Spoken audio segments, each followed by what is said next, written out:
అతి తీసుకోవా అరే దీవాలో తే కి బో మత ది బో కి ఆతే పోలీస్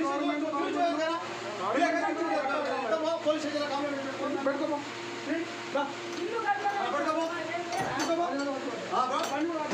బండి ఆయాద్ కారాది 30 సంవత్సరాల నుంచి నేను ఒక గుడిసె లెక్క కట్టుకున్నా, ఒక ఇల్లు కట్టుకున్నా, మేకలు కాసుకుంటాను, ఇట్లా బతుకుతాను.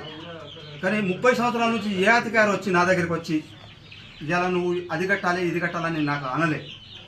అనకపోతే నేనేమనుకున్నా, వాళ్ళు ఏమైనా లోన్కి ఇట్లా రాస్తారు కావచ్చు, నాకేం లేదు కదా, నాకేమైనా లోన్కి ఇట్లా రాస్తారు కావచ్చు అని నేను అనుకొని నేను వాళ్ళ దగ్గర పోయేటాలకు వాళ్ళు ఏం చేసారు, 20,000 రూపాయలు నువ్వు ఇంటి బిల్లు కట్టాలి అని నాకు చెప్పారు.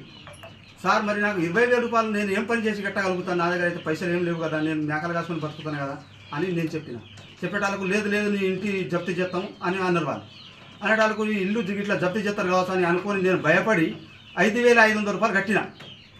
5,500 రూపాయలు కట్టిన తర్వాత మళ్ళీ ఒక 15 రోజుల తర్వాత వచ్చి నువ్వు మొత్తం ఉన్న డబ్బులని కట్టాలి, ఇంకా 15,000 రూపాయలు కట్టాలి తప్పది అని అన్నారు.